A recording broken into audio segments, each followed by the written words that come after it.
The Igorots disembarked in the train, their eyes widening in shock. Skyscrapers pierced the sky, horse-drawn carriages clattered, and the American city surrounded them, bringing with them the solemn weight of a coffin bearing the name Maura, the young Igorot girl who had passed away during their journey. As the Igorots gathered, a man named Ales Hrdliska, a Czech anthropologist, approached an American soldier named Charles. Hrdliska began to explain that their duty to ensure Maura's safe passage. Charles listened attentively.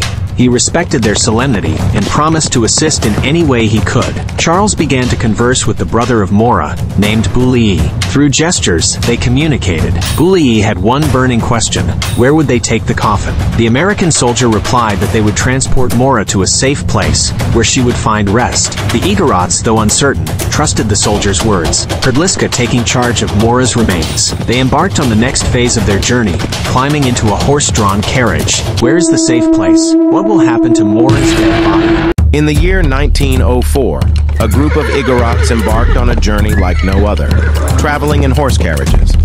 As they arrived at their destination, they were awestruck by the sights before them.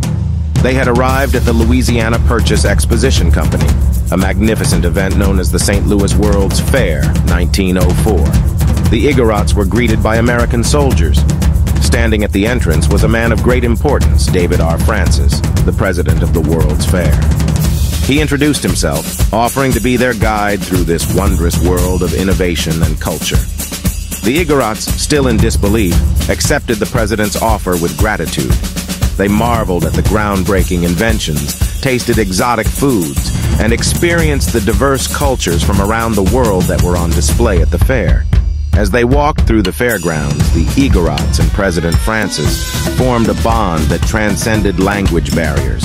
What are the true plans of Americans to... In 1904, as Ales Hrdliska arrived at the Smithsonian Institution through horse carriage with the coffin containing the deceased Igorot girl named Maura, he knew his mission was to research, preserve, and study her native Igorot culture. His methods were controversial, as he decided to remove her brain without the consent of the Suyak Igorot tribes. Hrdliska carefully prepared for the procedure. He began by making an incision along the girl's scalp, exposing her skull. With meticulous precision, he delicately removed a portion of the skull to access the brain. His skilled hands carefully extracted the brain, taking great care not to damage it. Once the brain was removed, Hrdliska divided it into two halves, placing each half into separate glass jars filled with a preserving solution. The jars were sealed tightly to prevent decay. In his pursuit of scientific knowledge and cultural preservation, Hrdliska collects and displayed one of the brain to his room. An other half they display it in the World's Fair 1904. What will happen to Maura's remains?